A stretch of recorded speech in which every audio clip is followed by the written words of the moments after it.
Hi TSAT viewers, we are discussing environment, science and technology question with answer explanation. Question number 1. With respect to the gene drive technology, consider the following statement. 1. It is a genetic engineering technology that can permanently change the traits of a population or even an entire species. 2. Gene drives can only be produced by technology. 3. Gene drives are the genetic elements that pass from the parents to unusually high number of their offspring, thereby spreading quickly. Which of the statement given above are correct? Option A 1 and 2, option B 2 and 3, option C 1 and 3, option D 1, 2, 3.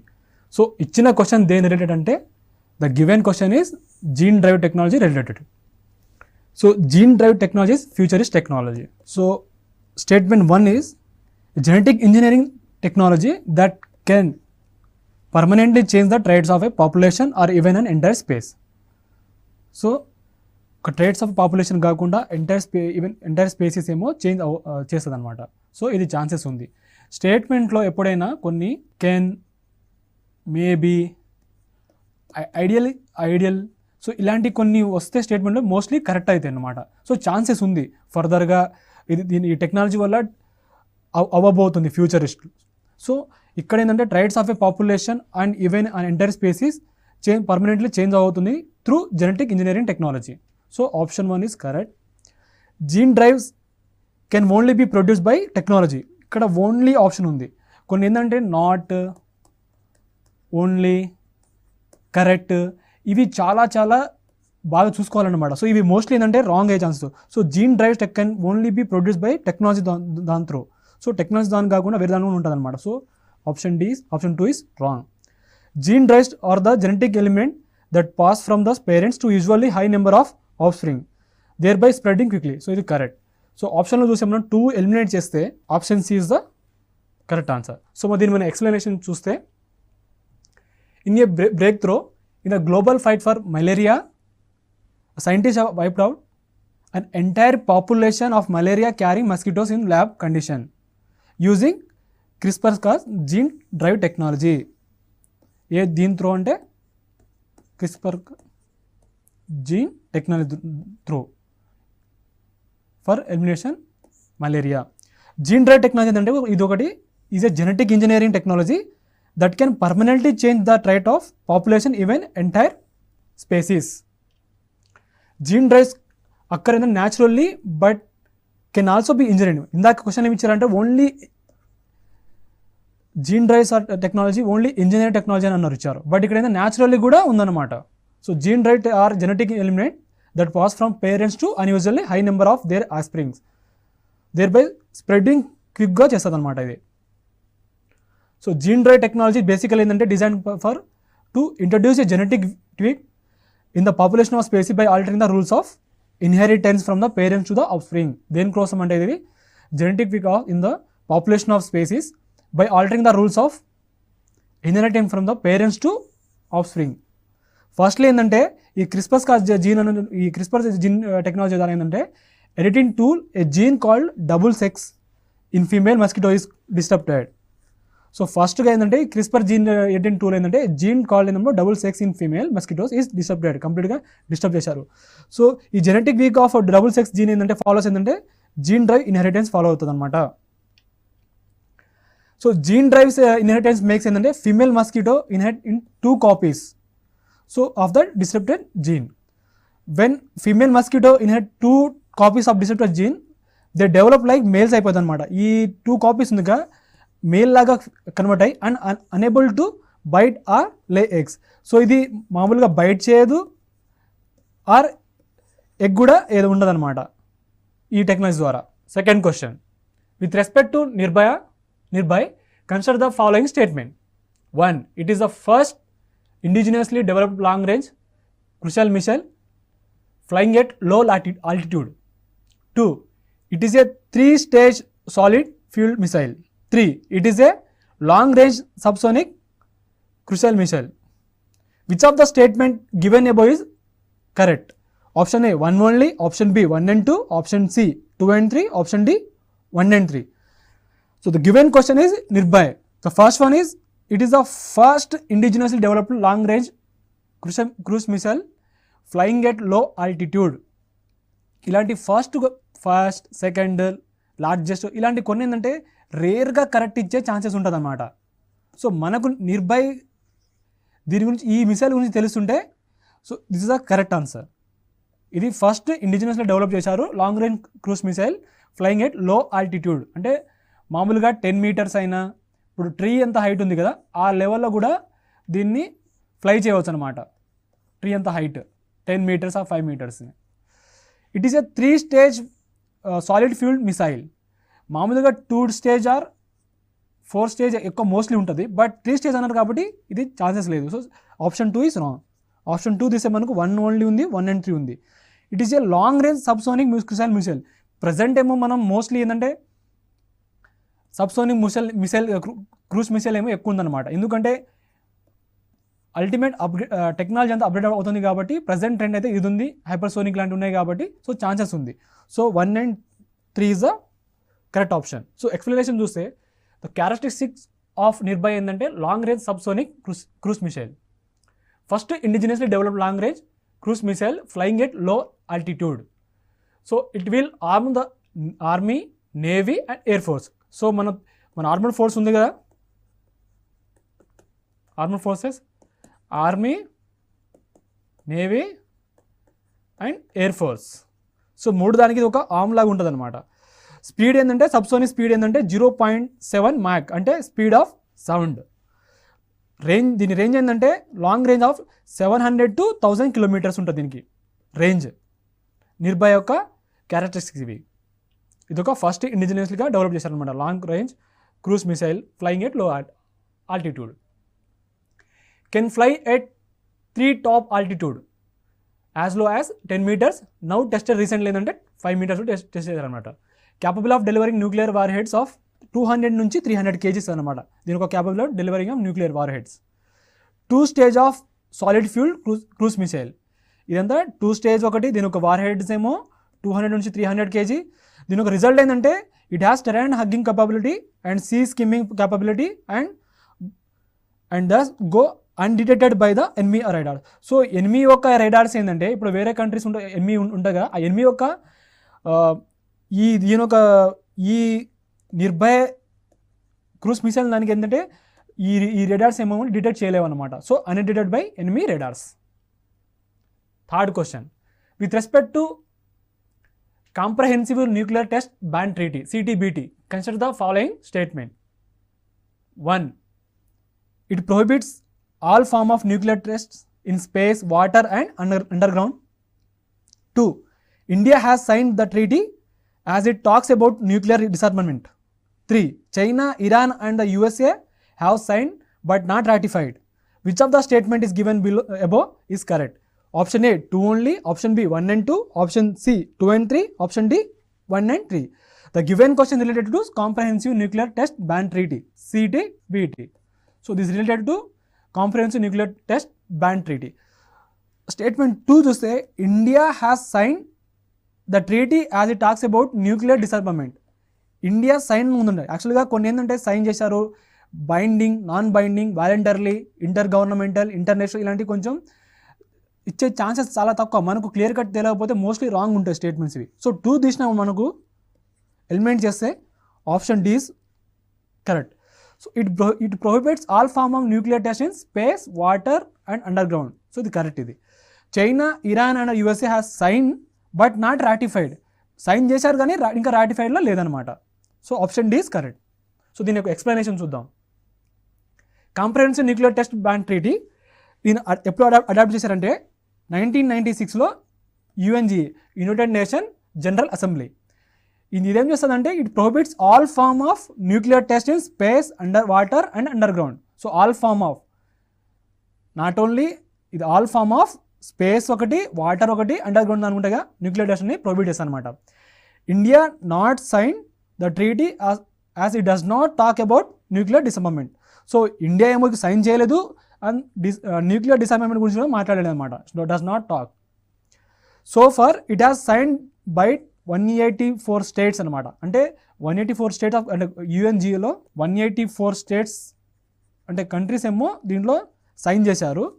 Of which 168 have ratified by the treaty. But అందులో ఏంటంటే 168 ఏమో ratify చేశారు. So question ఇలా ఇవ్వచ్చు, all the countries sign చేసినంత ratify ఉందా అంటే లేదు. సో ఇక్కడ 168 ఏమో రాటిఫై చేశారు, 184 ఏమో సైన్ చేశారు.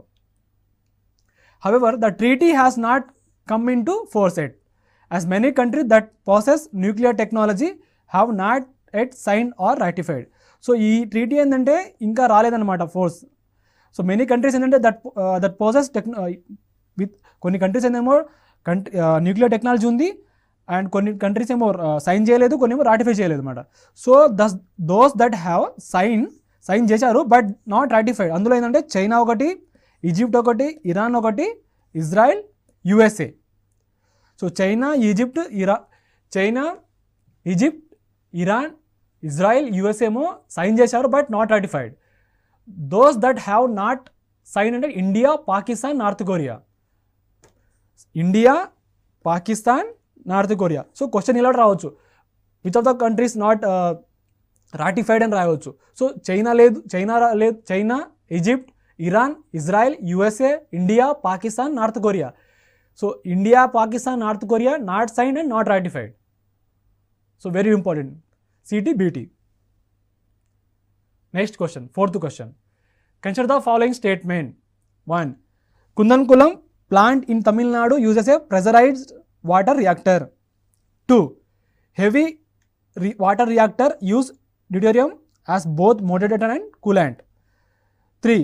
Fast breed reactors are designed to maximize plutonium production and produce more fuel than they consume. Which of the statement given above correct?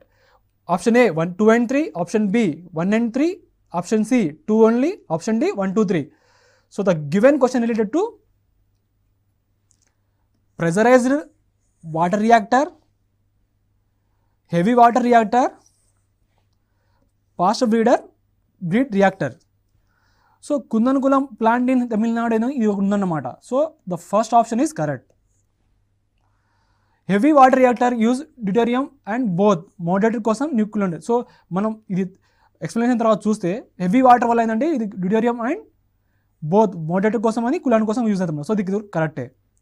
Fast breed reactor ఏంటంటే design to maximise plutonium production. దీనివల్ల ఏంటంటే maximise. So ఇది ఒక type of technology కాబట్టి designed to maximize plutonium production and produce more fuel than they consume. So ఇది correct అనమాట. So 1, 2, 3 correct. So explanation చూస్తే types of fission reactor, ఇదేంటంటే fission reactor, light water reactor. So they use ఏంటంటే water H2O both for moderator and coolant purpose. They require use of enriched fuels. Depending ఏంటంటే type of technology employed. They are further divide అంటే boiling water ఒకటి, reactor ఒకటి and pressurised water reactor. So ఇది ఒక fission reactor ఒకటి. అందులో ఏంటంటే light water reactors the use ఏమో water both moderator and coolant కోసం. సో రిక్వైర్డ్ అయిన use of enriched fuel. Depending ఏంటంటే టైప్ ఆఫ్ టెక్నాలజీ ఏంటంటే employed they are further divide ఉంటే బాయిలింగ్ వాటర్ ఏమో రియాక్టర్ ఒకటి, pressurised water reactor. So boiling water reactor ఏంటంటే it uses boiling water ఏంటంటే to generate electricity. దేని purpose ఏంటంటే boiling water ఏంటంటే to generate electricity. Tarapur nuclear power station ఎక్కడ ఉందంటే in India host as a boiling water reactor. ఇది మహారాష్ట్రలో ఉంది. So Tarapur nuclear power station ఏమో in India host a boiling water reactor. So ఇలా క్వశ్చన్ రావచ్చు, తారాపూర్ న్యూక్లియర్ పవర్ స్టేషన్ దేని బేస్డ్ అంటే బాయిలింగ్ వాటర్ రియాక్టర్. సో ఇలా రావచ్చు. లేకపోతే ఎక్కడ ఉందంటే మహారాష్ట్రలో. ప్రెషరైజ్డ్ వాటర్ రియాక్టర్ ఇదేంటంటే యూజెస్ ఏంటంటే స్పెసిఫికల్లీ ఏంటంటే build reactor where pressure inside the reactor core is greater than the atmosphere pressure. So ఈ కోర్ ఉంది మామూలుగా ఈ రియాక్టర్ ఏంటంటే ఈ కోర్లో ఏంటంటే ప్రెజర్స్ ఎక్కువ ఉంటుంది అనమాట కంపేర్ టు అట్మాస్ఫియర్ ప్రెజర్ కన్నా greater than. So this prevents the water from boiling and allows the water to attain greater temperature. So ఇదేం చేస్తుందంటే ప్రివెంట్ చేస్తుందంటే from water from boiling and allows the water to attain greater temperatures. The hot water that leaves the pressure wells is looped through a steam generator. Then through and a steam generator. So which in turn heats the secondary loop of water steam. So ఒక loop నుంచి second loop దానికి ఏంటంటే ఎక్కువ steam ఉంటుంది అనమాట, ఎక్కువ water heat చేస్తుంది అనమాట. So can run turbine and generator. So దీనివల్ల అంటే ఈ టర్బైన్ రన్ ఉంటుంది అండ్ జనరేటర్ రన్ అవుతుంది అనమాట. సో బాయిలింగ్ వాటర్ రియాక్టర్ ఏంటంటే do not have any steam generator. So ఇలా రావచ్చు. సో బాయిలింగ్ వాటర్ రియాక్టర్ దానికి ఏమన్నా స్టీమ్ జనరేటర్ ఉంటుందా అంటే లేదు. సో ఇది important. So Kudankulam plant in Tamil Nadu ఏమో యూజ్ చేసేమో ప్రెజరైజ్డ్ వాటర్ రియాక్టర్. ఇది ఎక్కడ ఉంది? తమిళనాడులో ఉన్నది. సో మన ఈ గివెన్ క్వశ్చన్లో ఏంటంటే ఇది కరెక్ట్ అనమాట. సో ప్రెజరైజ్డ్ వాటర్ రియాక్టర్ ఏంటంటే ఇది ఈ ప్రెజరైజ్డ్ వాటర్ రియాక్టర్ ఏంటంటే ఇది Kudankulam plant in Tamil Nadu use చేసేమో ప్రెజరైజ్డ్ వాటర్ రియాక్టర్. సో దీనిలో ఏంటంటే స్టీమ్ జనరేటర్ ఉంటుంది అనమాట. Heavy water reactor it is also referred as CANDU reactor. ఇది ఏంటంటే యూజ్ ఆఫ్ హెవీ వాటర్ ఉంటుంది కదా, డ్యూటేరియం ఇది. So has both moderator and coolant. So can be used with unenriched uranium fuel. So ఎలా అంటే దీని ఏంటంటే can be used with unenriched uranium fuel. So also known as the pressurized heavy water reactor. So the use of deuterium ఏంటంటే instead of hydrogen gives a neutron to better perform the moderation and also increase probability of chain reaction. So ఇది ఏంటంటే use of deuterium instead ఇది hydrogen కాకుండా ఈ deuterium use చేస్తే దీని ఒక better perform ఉంటుంది అంటే gives a neutron to better perform ఉంటుంది and moderation and also increase the probability of chain reaction. So next fast breeder reactor ఏంటంటే ఇది in contrast to the most normal nuclear reactor. So ఇది contrast to the most normal ఏమో nuclear reactor. However ఈ fast reactor ఏంటంటే uses ఏంటంటే coolant that is not an efficient moderator. ఇది ఏంటంటే not an efficient moderator such as liquid sodium so that the neutron remains high energy. Although these fast neutrons are not good at causing fission, they are readily captured by U-238 which then become plutonium Pu-239. This reactor are designed to maximize plutonium production and produce more fuel than they consume.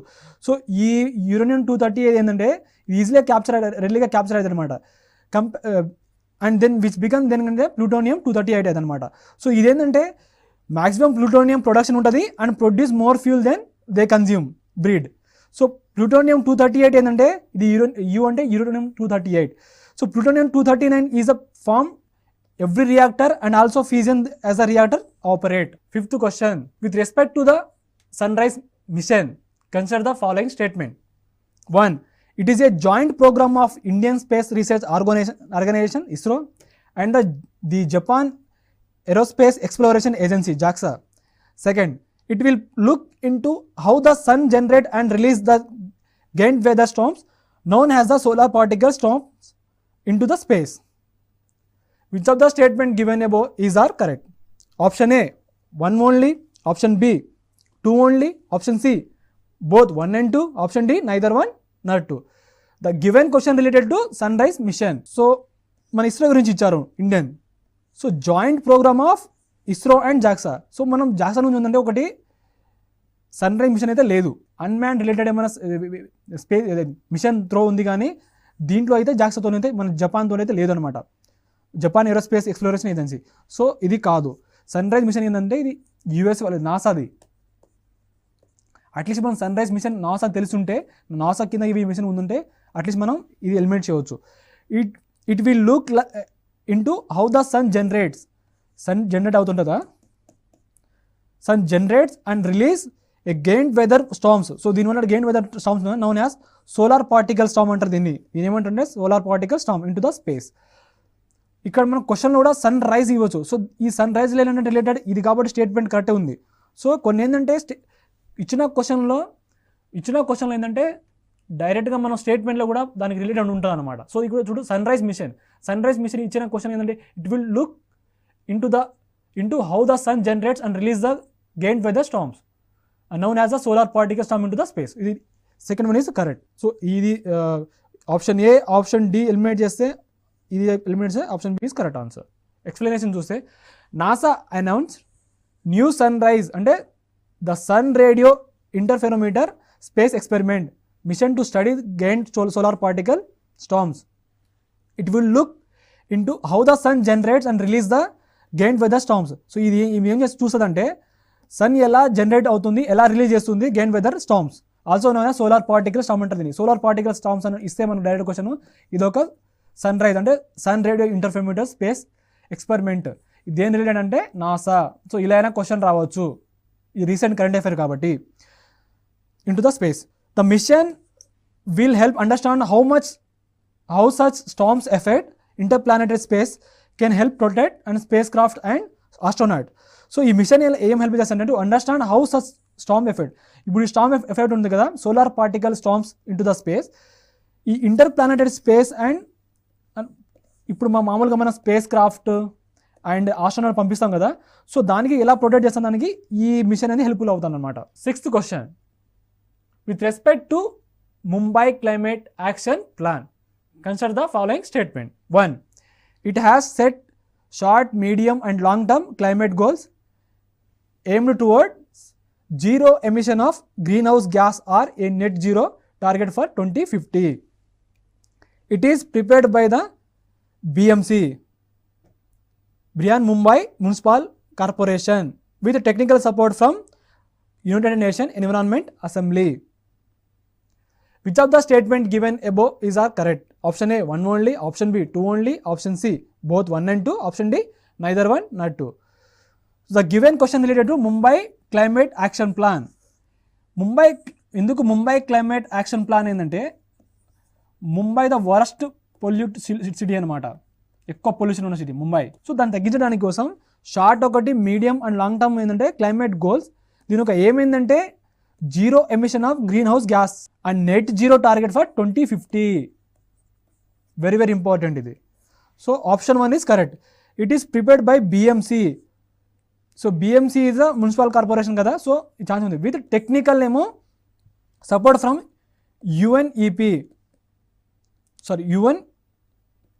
యుఎన్ఈఏ, united nation environment assembly. So ఇలా question రావచ్చు మనకు. Statement ఏంటంటే technical support అయినా అంటే ఏదైనా body ఇస్తే అది mostly wrong అయ్యే ఛాన్సెస్ ఎక్కువ ఉంటుంది. మనకు క్లియర్గా మనం తెలియకపోయినా ఇలాంటి ఎలిమినేట్ చేయవచ్చు.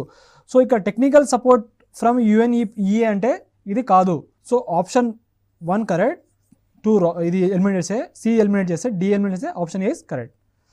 సో ఎక్స్ప్లెనేషన్ చేస్తే BMC prepared Mumbai climate action plan. So BMC ఏమో ప్రిపేర్ చేస్తుంది Mumbai climate action plan with technical support from world resources institute. ఎక్కడి నుంచి? WRI నుంచి, వరల్డ్ రిసోర్స్ ఇన్స్టిట్యూట్ నుంచి టెక్నికల్ సపోర్ట్. ఇది ఎక్కడ ఉందంటే India, world resource institute India. And the C40 cities network and C40 cities network. The action plan ఏంటంటే set ఏమో short ఒకటి, మీడియం ఒకటి, లాంగ్ ఒకటి. షార్ట్ అంటే ఒక 1 year ఉండొచ్చు, షార్ట్ మీడియం ఒక 10 years ఉండదు, లాంగ్ అంటే కంప్లీట్గా ఇప్పుడు 2050 లోపల నెట్ జీరో కంప్లీట్ ఎమిషన్ ఉండాలని టార్గెట్ ఉందన్నమాట.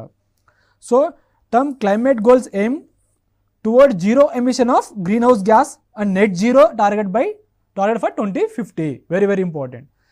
దీని ఒక ఎయిమ్స్ ఏంటంటే decentralise the municipal waste management by implementing actions such as segregation at source. ఇప్పుడు ఏదైతే మున్సిపల్ వేస్ట్ ఉంటుంది కదా, దీని ఒక డీసెంట్రలైజ్ అంటే ఇప్పుడు మామూలుగా మన డీసెంట్రలైజేషన్ ఉంటుంది కదా, local bodies.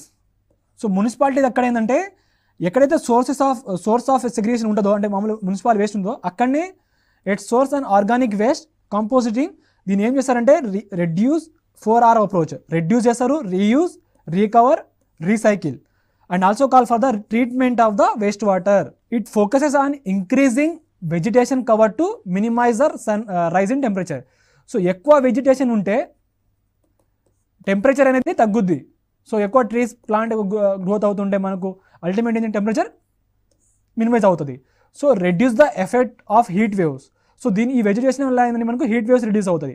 And arrest the urban flooding. So దీనివల్ల అర్బన్ ఫ్లడింగ్ తగ్గుద్ది. So the climate action plan దీని ఏమైందంటే building flood resilient infrastructure in the city by improving drainage network and by improving early warning system and sensitizing vulnerable and coastal communities. So ఈ climate action plan ఏంటంటే building flood resilient infrastructure in the city by improving ఏమో drainage network ఒకటి, and by improving early warning system ఒకటి, and sensitizing vulnerable and coastal communities. దీని ఒక strategy ఏంటంటే make Mumbai emission free include minimizing role of carbon in electricity grid, promoting transition to clean fuel sources. ఇప్పుడు నార్మల్గా మనం fuel vehicles ఉంటాయి కదా, petrol diesel vehicles ఉన్నాయి కదా, ఈ కాకుండా ఏంటంటే ఎలక్ట్రిసిటీ అంటే మామూలుగా role of carbon electricity grids ఉన్నాయి. అంటే మామూలుగా మనం దీని ఏంటంటే ఎలక్ట్రిక్ వెహికల్ కూడా యూజ్ చేస్తే తగ్గుద్ది అనమాట. So Mumbai climate action plan ఏంటంటే ఏమైందంటే to achieve this target by improving energy efficiency both new and existing infrastructure and promoting green buildings. So దీనివల్ల ఏంటంటే new and existing infrastructure and promoting green buildings అనమాట. According to the action plan primary step ఏంటంటే in ensuring the improvement of air quality is curbing pollution at concentration level. Mumbai is rank among the most polluted cities of India. So Mumbai rank ఏంటంటే most polluted సిటీలో దీని ఒక top rank one of the rank అనమాట. దీన్ని అంటే వరస్ట్గా polluted సిటీలో ఉందన్నమాట. ముంబై క్లైమేట్ యాక్షన్ ప్లాన్ ఏంటంటే also outlines need to decentralise అంటే మా లోకల్ బాడీస్ లాగా municipalities. So to decentralise the process of planning and increasing community awareness. So ఇప్పుడు లోకల్ బాడీస్ లెవెల్లో ఏంటంటే కమ్యూనిటీ పార్టిసిపేషన్ ఉంటుంది అండ్ అవేర్నెస్ ఎక్కువ ఇస్తారన్నమాట. ఇది MCAP. According to the action plan ఏంటంటే Mumbai will transition to using electric vehicles opposed fuel power once. ఇందా చెప్పాను electric vehicles వల్ల ఏంటంటే మనకి ఏంటంటే గ్రీన్ హౌస్ గ్యాస్ ఎమిషన్ అయితే తగ్గుద్ది అనమాట. సో దీనివల్ల ఏంటంటే ఈ ఫ్యూల్ పవర్డ్ వెహికల్స్ ఉంటాయి కదా, దానివల్ల ఇది ఎంత తగ్గిస్తే మనం ఎంత అపోజ్ చేస్తే ఈ ఎలక్ట్రిక్ వెహికల్స్ వల్ల గ్రీన్ హౌస్ ఎమిషన్ తగ్గుద్ది అనమాట. ద పాలసీ ఆల్సో ఎంకరేజ్, ఈ పాలసీ ఇంకో ఎంకరేజ్ చేస్తాను అనమాట. ఏంది use of public transport system. ఇప్పుడు ఒక హౌస్లో 5 మెంబర్స్ ఉంటే 5 కార్ యూజ్ చేస్తే దానివల్ల ఏంది డీజిల్ ఎక్కువ, ఈ ఫ్యూల్ వెహికల్స్ వల్ల ఏంటంటే ఎక్కువ పొల్యూట్ అవుతుంది, ఎక్కువ టెంపరేచర్, ఇవన్నీ గ్లోబల్ వార్మింగ్ ఎక్కువ, అంటే గ్రీన్ హౌస్ గ్యాస్ ఎక్కువ ఇది అవుతుంది అనమాట. సో దాని బదులు ఇక్కడ మామూలుగా పాలసీస్ ఏంటంటే ఇప్పుడు బస్ టికెట్ తగ్గించడము, ఎక్కువ మెట్రో పబ్లిక్ ట్రాన్స్పోర్టేషన్ యూజ్ చేస్తాం. So use of public transportation system వల్ల ఏంటంటే that will in turn lead to cleaner air ఉంటుంది. అంటే ఎక్కువ అందరూ ఇంకా పబ్లిక్ ట్రాన్స్పోర్ట్ యూజ్ చేస్తే to lead to cleaner air ఉంటుంది and reduce the travel time and less congestion on the roads. So ఇప్పుడు ప్రతి పర్సన్కి ప్రతి పర్సన్కి ఒక కార్ యూజ్ చేయకుండా ఒక 5 మెంబర్స్ ఒక కార్ యూజ్ చేస్తే ఇట్లా ఉంటుంది. సో దీనివల్ల ఏంటంటే ట్రావెల్ టైం తగ్గుద్ది, అంటే ఎక్కువ రోడ్లో కంజెషన్ కాకుండా తగ్గుద్ది అనమాట. 7th question, with respect to the IPCC Intergovernmental Panel on Climate Change 6th Assessment Report, consider the following statement. 1. For the first time, the IPCC report has looked at the healthy impacts of climate change. 2. As per the report, the wet bulb temperature in India always exceeds 35 degrees centigrade. The third one, the Paris Agreement was negotiated on the basis of 6th Assessment Report. Which of the statement given above is are correct? Option A 1 only, option B 1 and 3, option C 2 and 3, option D 1, 2, 3. The given question related to IPCC 6th Assessment Report. ఇది రీసెంట్గా release చేశారనమాట.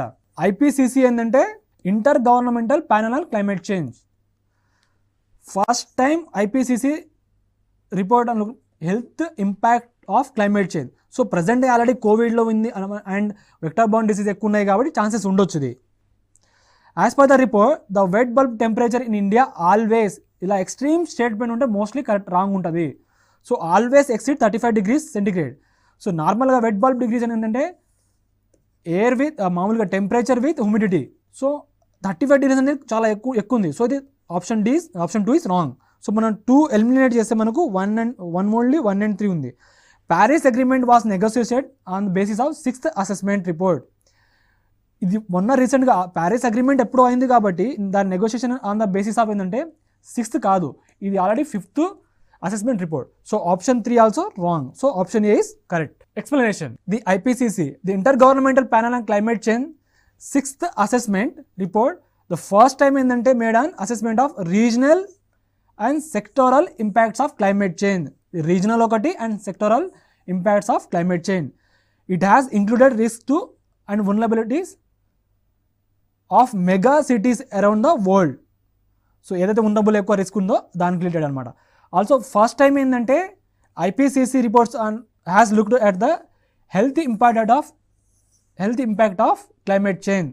It has found that climate change ఏమో increasing vector borne and water borne diseases. So ఇంకో విషయం ఏంటంటే it has found that climate change increasing vector borne, ఈ climate change వల్ల ఏంటంటే increasing vector borne and water borne disease పెరుగుతుంది అనమాట.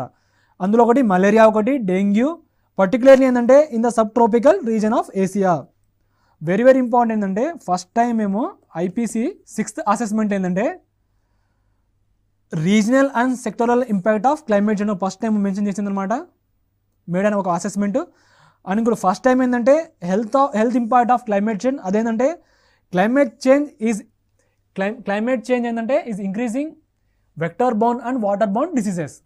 అందులో ఏంటంటే మలేరియా ఒకటి, డెంగ్యూ ఒకటి, పర్టికులర్ ఏంటంటే subtropical region of Asia. Tropical region కాబట్టి సబ్ ట్రోపికల్ రీజన్. ఇప్పుడు మామూలు ఇది ఈక్వేటర్ ఉందనుకో, ఇది ట్రోపికల్ రీజన్, ఇది సబ్ ట్రోపికల్ రీజన్. సో ఈ రీజన్ ఏంటంటే ఎక్కువ ఈ water bound design and vector bound design ఏమో ఎక్కువ ఉన్నాయన్నమాట ఈ క్లైమేట్ చేంజ్ వల్ల. సో ది IPCC రిపోర్ట్స్ ఏంటంటే form the scientific basis on which the countries across the world build their policy response to climate change. So the scientific basis ప్రకారం ఏంటంటే on which the countries across the world build their policy response to climate change. These reports also form the basis for international climate change negotiation that decide on the response at the global level. So it is this negotiation that have produced the Paris Agreement. Previously ఏంటంటే Kyoto protocol అంటే ఉండేది అనమాట. So the Paris agreement. So Paris agreement ఏంటంటే negotiated on the basis of 5th assessment. ఇందా మీకు చెప్పాను, given question ఏంటంటే Paris agreement negotiated with on the basis of 5th assessment ఇచ్చారు. కానీ ప్యారిస్ అగ్రిమెంట్ ఏంటంటే ఇచ్చిన అంతకుముందు క్యోటో ప్రోటోకాల్ ఉండే, బట్ ఇప్పుడు ఇదేంటంటే Paris agreement negotiation on the basis of 5th assessment report seeks to keep the rise in global temperature well below 2 degrees centigrade from the pre-industrial time. So ఈ report ప్రకారం ఏంటంటే అంటే ఈ 5th assessment report ఏంటంటే 2 degrees centigrade pre-industrial level తగ్గియాలన్నమాట. While pursuing efforts to limit 1.5 degrees centigrade. The 6th assessment report, however, has presented lots of evidence to suggest that pursuing 2 degrees centigrade targets could be disastrous. So, ఈ 6th assessment report ఏం చెప్తుందంటే lots of evidence తో పాటు to suggest that pursuing a 2 degree centigrade target could be disaster అన్నమాట. And more ambitious reaction need to be taken to keep the temperature rise within 1.5 degrees centigrade. Currently, wet bulb. So, given question ఏంటంటే wet bulb temperature in India rarely exceed 31 degrees centigrade, with most of the countries experiencing maximum wet bulb temperature of 25 నుంచి 35. But ఇండియాలో ఏంటంటే రేర్గా 31 degrees cross అవుతుంది. But నార్మల్గా wet bulb temperature of remaining country experience ఏంటంటే most of the countries ఏంటంటే 25 నుంచి 30 degrees centigrade side the IPCC report చెప్తుంది అనమాట. సో ఇది ఇంపార్టెంట్ ఇది point. Referring to the wet bulb temperature measure that combines heat and humidity. The report warned that if emission continue to rise, ఈ report ఏమో చేసిందంటే ఒకవేళ కంటిన్యూగా emission rise అవుతుంటే the wet bulb temperature will approach exceed the unsurvivable limit of 35 degrees. So ఈ emission rise అవుతుంటే అంటే ఈ 35 degrees ఎక్సీడ్ అవుతుంది అనమాట. So over much of India. సో ఇండియాలో కనుక ఎమిషన్ ఇంకా కంటిన్యూ కనుక రైజ్ అయితే wet bulb temperature will approach or exceed the unsurvivable limit of 35 degrees centigrade over much of India, with the majority of the country reaching wet bulb ఏంటంటే 31 degrees centigrade or more. But ఇండియాలో ఏంటంటే 35 degrees centigrade over much of India. A wet bulb temperature of 31 degrees centigrade extremely dangerous. నార్మల్గా అయితే 31, ఇందాక మనం 35 అని ఇచ్చారు కదా, ఈ IPCC రిపోర్ట్లో. బట్ నార్మల్గా ఏంటంటే వెట్ బల్బ్ టెంపరేచర్ ఏంటంటే 31 degrees ఏంటంటే సెంటిగ్రేడ్ ఏంటంటే ఇది extremely dangerous for humans. So మనకి ఏంటంటే చాలా డేంజరస్ అనమాట. While value of 35 degrees centigrade is unsurvivable. ఒకవేళ ఇదే కానీ కంటిన్యూ ఎమిషన్ రైజ్ అయితే ఈ 35 degrees సెంటిగ్రేడ్ ఏమో మనం సర్వైవ్ అవ్వలేము for more then about 6 hours.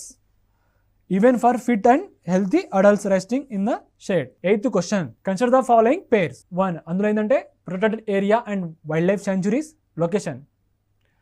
So 1 Asan conservation reserve ఇచ్చిన దాంట్లో ఏంటంటే బీహార్లో ఉన్నదా. 2 కర్బతల్ వెట్లాండ్ లొకేషన్ హర్యానా. 2 బిన్వాస్ wildlife sanctuary location Punjab. Which of the pair given above are incorrectly matched. Option A 1 and 2, option B 2 and 3, option C 1 and 3, option D 1, 2, 3. So the given question related to protected area wild life sanctuary locations ఏమో ఇది ఇచ్చారు. So ఆసాన్ conservation reserve ఏంటంటే బీహార్లో ఉందని ఇచ్చారు, బీహార్లో లేదు. కర్బతల్ wetland ఇక్కడ ఉంది హర్యానా ఉందంటే లేదు. బిన్వాస్ వైల్డ్ లైఫ్ శాంచురీ ఉందంటే పంజాబ్లో లేదు. Incorrectly matched. కరెక్ట్ మ్యాచ్ అంటే మనం చెప్పలేదు. మనం గివెన్ క్వశ్చన్ ఏంటంటే కరెక్ట్ ఒకటి, ఇన్కరెక్ట్ ఒకటి, చాలా కేర్ఫుల్గా చూడాలి. సో ఇన్కరెక్ట్ మ్యాచ్ ఉందన్నమాట. సో ఒకటైనా మ్యాచ్ అయిందా, లేదు. So D is a correct option. ఇవి 3 కావు. సో ఆసాన్ కన్జర్వేషన్ రిజర్వ్ ఎక్కడ ఉందంటే ఉత్తరాఖండ్లో ఉంది. కర్బతల్ వైల్డ్ ఎక్కడ ఉందంటే బీహార్లో ఉంది. బిన్వాస్ వైల్డ్ లైఫ్ శాంచురీ ఎక్కడ ఉందంటే హర్యానాలో ఉంది. సో ఆసాన్ కన్జర్వేషన్ రిజర్వ్ ఎక్కడ ఉంది, ఉత్తరాఖండ్లో ఉంది దాని లొకేషన్. కర్బతల్ వైల్డ్ ఎక్కడ ఉంది, బీహార్లో ఉంది. బిన్వాస్ వైల్డ్ లైఫ్ శాంచురీ ఏంటంటే హర్యానా ఉంది. ఇవి రీసెంట్ ఏంటంటే కరెంట్ అఫేర్లో కొంచెం ఇష్యూస్ ఉందన్నమాట. ఉత్తరాఖండ్ అంటే కొంచెం ఎక్కువ అవుతున్నాయి, డిఫారెస్టేషన్. సో ఇలా ఈ వెట్లాండ్ అనేది కొంచెం ఇది మామూలుగా ఎఫెక్ట్ ఉంది. సో ఇలాంటివి వెరీ వెరీ ఇంపార్టెంట్. రీసెంట్గా ఇవి బాగా న్యూస్లో ఉన్నాయి. 9th question. Consider the following statement about agarwood. 1 agarwood is a tree species native to Assam. 2 it is termed as liquid gold. 3 it is vulnerable species. Which of the statement given above are correct? Option A 1 and 2, option B 2 and 3, option C 1 and 3, option D 1, 2, 3. The given question related to agarwood. Agarwood is a tree species native to Assam. It is termed as liquid gold. It is vulnerable to species. So ఇదైతే vulnerable అయితే లేదు, critically endanger అయితే ఉంది. So D3 remove చేస్తే మనకు 1 and 2 ఉంది.